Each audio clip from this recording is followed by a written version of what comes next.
The world is going to have a new monetary system in this decade that we're in. We're going to experience this huge deflationary crash around the world, and people will just lose confidence in currency. And what do they always go back to throughout history? Time after time, for the last 5,000 years actually, they always go back to gold and silver. We are entering a period of financial crisis that is the greatest the world has ever known. The wealth transfer that will take place during this decade is the greatest wealth transfer in history. Wealth is never destroyed, it is merely transferred, and that means that on the opposite side of every crisis there is an opportunity. The great news is that all you have to do to turn this crisis into your great opportunity is to educate yourself. I believe that the best investment that you can make in your lifetime is your own education. Education on the history of money, education on finance, education on how the global economy works, education on how all of these guys, the central bankers, the stock market, how they can cheat you, how they can scam you. If you learn what is going on and how the financial world works, you can put yourself on the correct side of this wealth transfer. Winston Churchill once said that the further you look into the past, the further that you can see into the future. This program is all about creating your own crystal ball, being able to gaze into the future, being able to change this crisis, the greatest crisis in the history of mankind, into your great opportunity.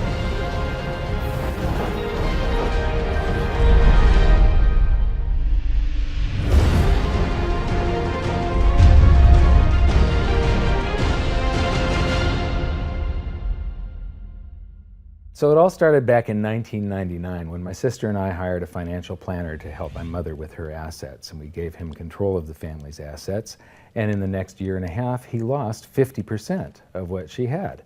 You know, he would come to us every 6 months, we'd have a meeting, and he'd have this smile on his face, just ear to ear smile, going, "We did really well. The S&P lost 24% and you only lost 18." And so I fired him and I moved all of her assets to cash, and I dove into studying the financial markets, which led me into studying the economy. And when you start reading about the global economy, the people that are concerned with trade deficits and budget deficits, it's the hard money advocates, the gold community. And once I started reading them, they also write about monetary history, and then I really fell in love. Because monetary history just repeats and repeats over and over again, echoing all the way back to the beginnings of civilization.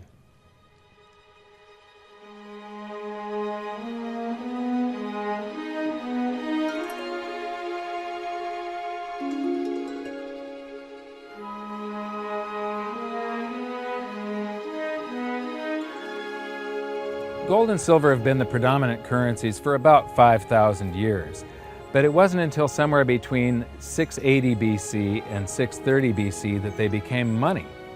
That's when they were minted into coins of equal weights somewhere in Lydia, where each coin was the same size and had the same weight. This made them interchangeable. It's called fungible. At that point, they became useful as a unit of account, a measurement. You could price a good or a service in those gold or silver coins in a certain number of them. And it was always the same for anybody whenever they were buying that good or service. But it wasn't until they made their way to the world's first free market society, the prototype of democracy, the cradle of civilization, Athens, that they exploded in use. Suddenly, money found its natural home, the free markets. Athens was the first society to have a working tax system and free markets. This enabled them to rise to the pinnacle of civilization. Their prosperity allowed them to create great works of art and achieve a level of architecture and engineering that the world had not yet seen. Here we are 2,500 years later, and people are still in awe of their achievements. It was truly a fantastic period in human history, and the Athens star shone brightly for many years. So this begs the question, what went wrong? How did such a great and powerful civilization fall? The answer lies in the same pattern that we see throughout history: too much greed and too much war. It was when the Athenians got involved in the Peloponnesian Wars, a war with Sparta, that their monetary problems began. First, they lost access to their gold and silver mines. They were also paying armies that were on foot, and they were miles and miles away from Athens. So as they pay their armies to buy goods and services from the local populations, a deflation occurs in Athens because they're sending all of their coinage out of the city. Then they started debasing their coinage to pay for the war. If you take in 1,000 coins in taxes, and then you melt those down, those gold coins, and you mix 50% copper into your gold, now you can mint 2,000 coins. So if you take in only 1,000 coins, but you spend 2,000 coins, what is that called? That is deficit spending. Athens began to do that during this war with Sparta. They also had these great public works, which were very expensive, and they finished the Temple of Athena Nike during the truce in the middle. There was a 6-year truce in the middle of this 27-year war. So they didn't stop their great public works and allow their market economy to heal from the expense of this war. As they debased their coinage, people would take the new debased coins at face value at first, until there were a whole bunch of those. And there's something called Gresham's Law, where people tend to save to keep the thing that's rare, and they spend the thing that's common into circulation first. So all of the gold and silver coins started to disappear from circulation and become quite rare, and it was just these copper coins. Suddenly, it took a whole bunch of copper coins to buy a gold or silver coin, one of those old gold or silver coins. This is the first time that gold or silver ever had a price. Before that, everything was measured in a weight of gold and silver. So a large factor in Athens' downfall was the expense of war, the expansion of empire, the debasement of their currency, the eventual inflation that was caused. You know, they minted these coins until they became nothing but flecks of copper. This was actually the world's first hyperinflation. And what it did was it financially debilitated Athens to the point where in 404 BC they surrendered to Sparta. And eventually they became nothing but a satellite of Rome. The thing that amazes me is how history just keeps on repeating and repeating and repeating, and we never learn from all of our stupid mistakes. We just repeat the same stupid mistakes over and over and over again. Today we are doing the same thing that the Athenians did that caused the loss of their great culture. We're doing the same currency debasement. We're doing the same deficit spending, and it's for the same reasons. It's for war, and it's for great public works. The interesting thing about the Peloponnesian War was how it started. I would say one of the interesting parallels is that it started really with Athens at its height and with a level of hubris that set them down the road towards ruin. Perhaps they felt that they were, superior, couldn't make a mistake. Exactly. They knew better. Exactly. And they ended up destroying their society as a result. It's a road that we're going down today, right? I think absolutely. Yeah. There was a play written shortly after the Peloponnesian Wars about the worthlessness of the copper flecks that were their coinage at the time. So we go from gold and silver, very high value money, to a currency that has a face value. And it's the first example that I can find in history where a war and great public works were being funded through deficit spending. What you've just seen is the first recorded example of one of the most predictable hidden secrets of money, the 7 stages of empire. It's a long-term cycle that echoes throughout history right to this very day, and is basically a societal pendulum that swings from quality money to quantity currency and back again to quality money. It always plays out in 7 stages. It always ends with gold delivering a knockout blow to debased currencies. And it goes like this. Stage 1. A country starts out with good money, which is either gold or silver, or it's backed by gold or silver. Stage 2. As it develops economically and socially, it begins to take on more and more economic burdens, adding layer upon layer of public works. Stage 3. As its economic affluence grows, so does its political influence, and it increases expenditures to fund a massive military. Stage 4. Eventually, it puts its military to use, and expenditures explode. Stage 5. To fund the war, it steals the wealth of its people by debasing their coinage with base metals, or by replacing their money with currency that can be created in unlimited quantities. Stage 6. The loss in purchasing power of the expanded currency supply is sensed by the population and the financial markets, triggering a loss of faith in the currency. Stage 7. A mass movement out of currency into precious metals and other tangible assets takes place. The currency collapses, and gold and silver rise in price as they account for the huge quantity of currency that was created. This process transfers massive wealth to those who had the foresight to position themselves beforehand in real money, gold and silver. You know, our monetary system basically steals from the poor and middle class and transfers the wealth to the banks.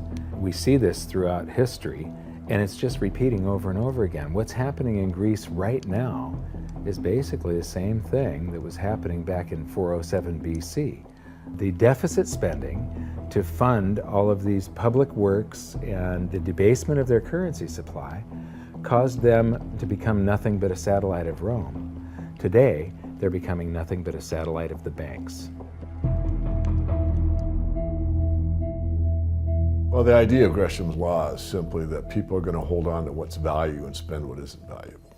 Way back in my youth, I was 11 years old when we went from a silver-based monetary system to a purely fiat system. People saw that silver was money, they got used to it, they didn't really think about it.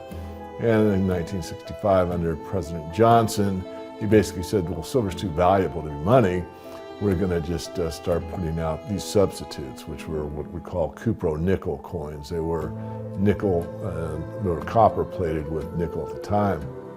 And of course, the metal value was far less. And I understood that as a kid, and yet very few adults really seemed to get the idea of what was really going on. There were a few, and it only takes a few.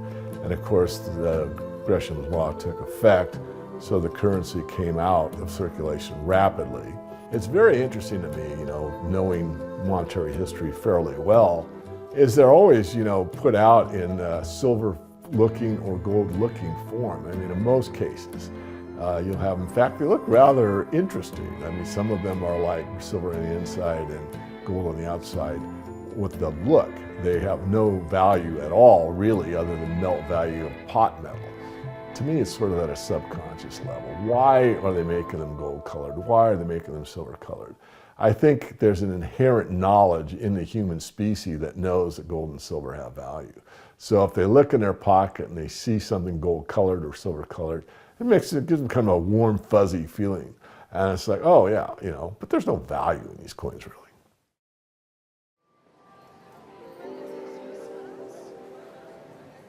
The next question is, how does this affect you? My next stop was in London, where I'd been asked to give a presentation to a group of businessmen. They wanted to understand the reason that gold had surged recently, and I explained to them that to understand gold, you have to understand monetary history. Once you see where we've come from, you can get a much clearer understanding of how the 7 stages of empire are playing out right now. We weren't allowed to show their faces, but we were allowed to film my presentation. So here it is, the last 140 years of monetary history condensed into just 10 minutes. Keep the 7 stages of empire in mind, and as you watch this, see if you can recognize the signs. Everybody thinks the US dollar is still as good as gold, and it hasn't been since 1971. This is the world monetary systems. From 1873, when Germany went on the classical gold standard, where each unit of currency is backed up by an equivalent amount of gold in the treasury. In the United States, $20 bill, $20 gold piece in the vaults. Go into any bank, slap down your currency, which was a receipt for money, a claim check on money, ask for your money, gold and silver, and they would give it to you. So this shows this is currency, this is money. Otherwise, there was no reason for any government to store gold in their vaults and then print this currency that was backed by gold. This is what gives confidence in that, and it gives governments the ability to start this scam in the first place, where they print these receipts for gold, and then they can print more of them than gold that exists. And that happened when we got to World War I, and all the combatants stopped redemption rights. You could no longer go in the bank and trade your pounds, lira, marks, francs, no longer redeemable in gold, and they lit up the printing presses and started printing like crazy. Then between the wars, they went on something called the gold exchange standard, where currencies would be backed partially by gold. So in the United States, under the Federal Reserve Act of 1913, the Federal Reserve was allowed to put $50 worth of claim checks on gold, currency in circulation, backed up by only $20 worth of gold. So it was a 40% reserve ratio. For every $20 gold piece in the vault, they could put $50 in circulation. We're the dollars of the nation on parade. We're the biggest batch of dollars ever made. Oh, we used to march by millions, but now we march by billions, and maybe we'll be trillions for your dead. We're the dollars. Then we get to 1944. Now, during both wars, Europe paid the U.S. with gold. During World War I, the U.S. didn't get into the war until the very end of it. We didn't really have troops on the ground here in any quantity until the last 6 months of the war. So for the first 4 years or so, we're selling you, you take all of your young men off of the farms and turn them into soldiers. You take your factories that make toasters and they start making machine guns. Your factories that made cars are now building tanks. And so you turn your economy toward war, and all of your consumer goods and your grains had to be imported from the United States, and you paid us with gold. Then in World War II, Hitler starts saber rattling in 1936, annexes Austria in 1938, invades Poland in 1939. Pearl Harbor wasn't until the end of 1941. We didn't have troops on the ground until, I believe, August of 1942. So again, there's like 6 years where you're paying us with your gold and we're selling you stuff. This is where Americans have this myth that war is good for the economy. War is good for the economy if you're not in it and you're selling them the tools of the trade. Yes, America's national income gets bigger and bigger. In 1943, it was $142 billion. That was double the 1939 figure, triple the figure for 1933. But by the end of World War II, the U.S. had 2/3 of all the world's monetary gold, the central bank gold, and the rest of the world had to share the other third, and Europe had none. So the world monetary system was no longer going to work. It would collapse. But we had made all these loans of dollars to Europe, so Europe was flooded with dollars. And so representatives from around the world met at Bretton Woods, New Hampshire in 1944. They came up with a new world monetary system called the Bretton Woods system, where every currency on the planet, with the exception of just a few, they would be backed by the US dollar, and the US dollar would then be backed by gold at $35 per ounce. This gave confidence to all currencies. So this gave the world stability, and it pegged all the world's currencies to each other through the dollar to gold. So there was no such thing as the Forex. Currencies didn't float. The exchange rates were fixed year after year, and this helped to make world trade boom. Then the dollar standard starts because we kept on printing dollars. Under the Bretton Woods system, there was no reserve ratio established where the US actually had to have a certain amount of gold for how many dollars we created. So we had done a bunch of deficit spending for Korea, for Vietnam, for Johnson's Great Society, and expanded the currency supply, the amount of paper dollars in circulation, and exported them all over the world. And then in the 60s, Charles de Gaulle, president of France, realizes that we don't have the gold to back up the dollars.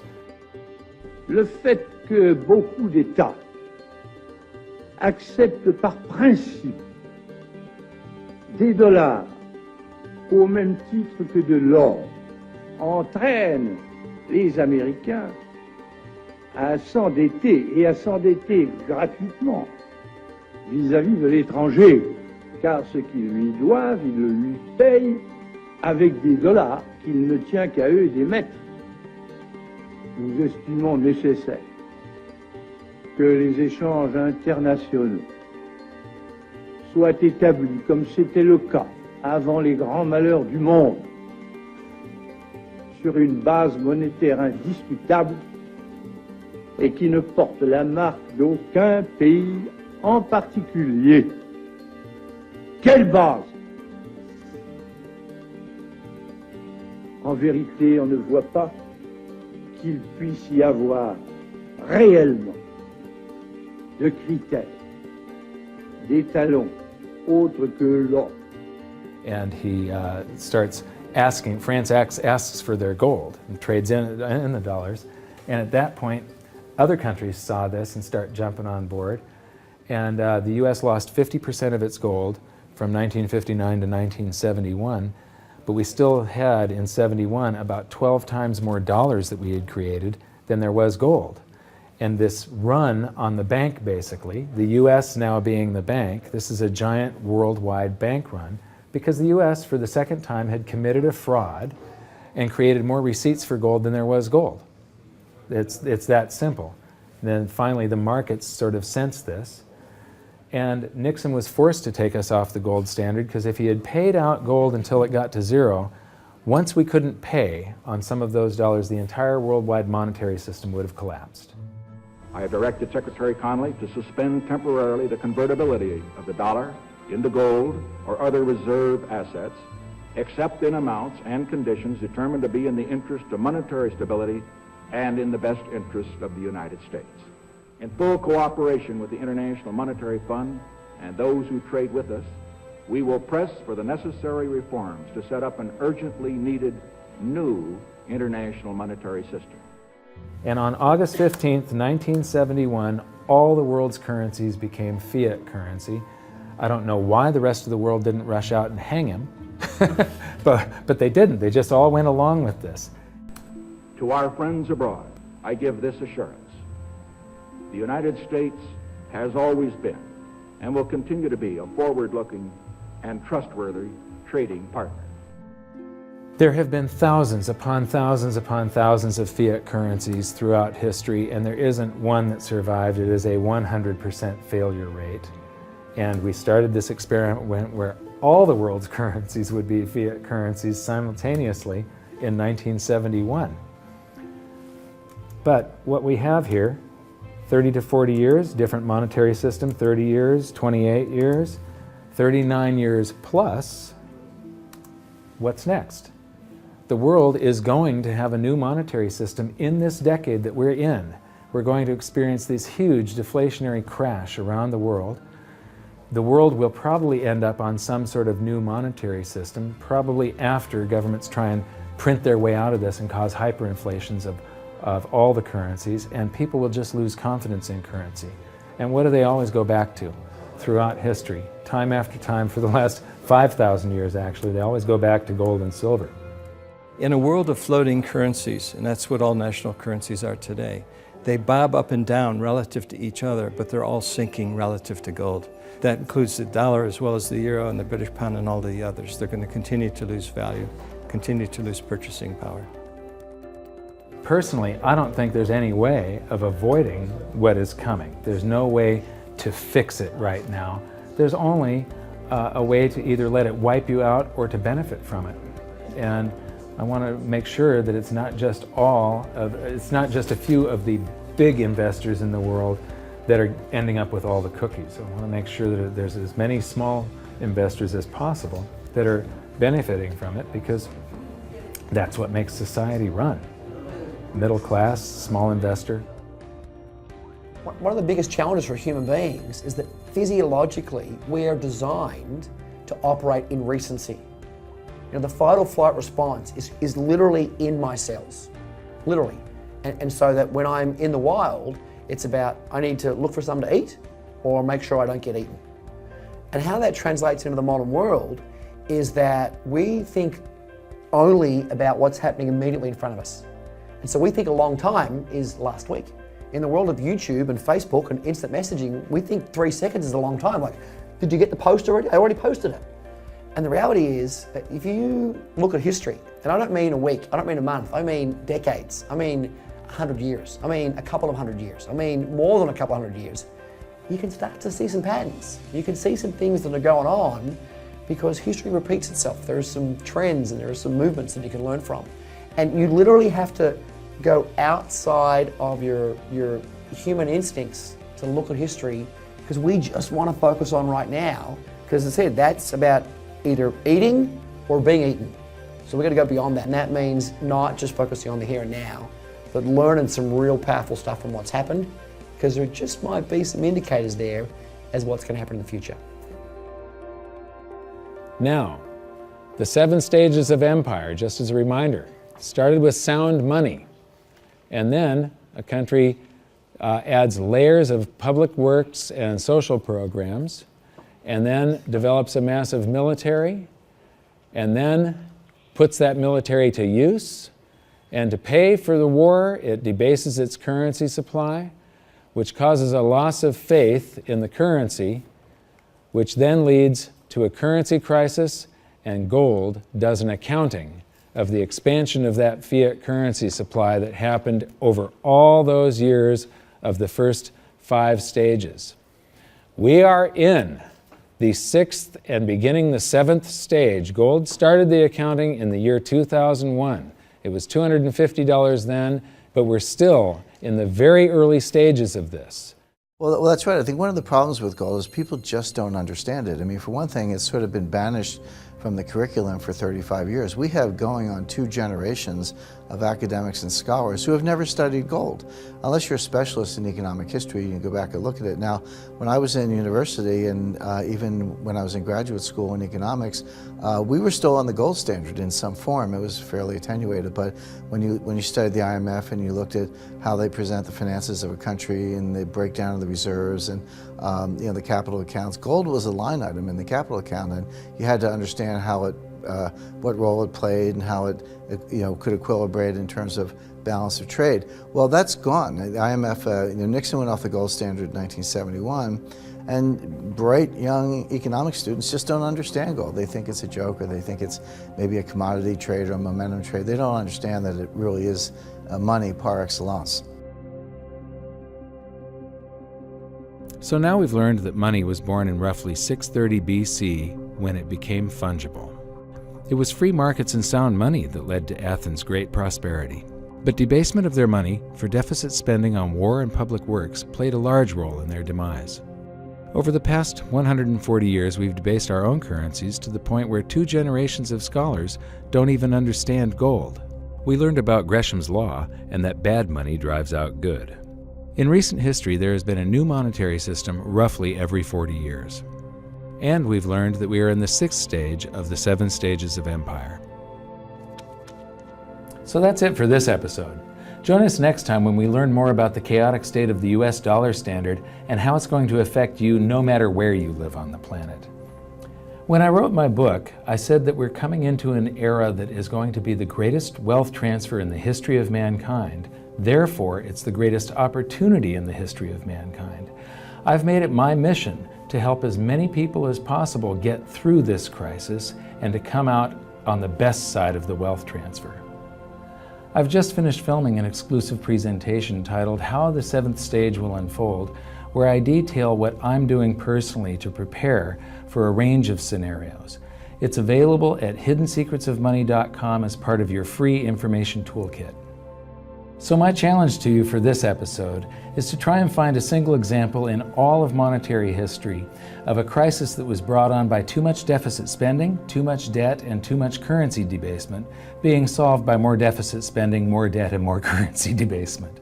Until then, good luck, and I'll see you at the bonus presentation at hiddensecretsofmoney.com. Thanks.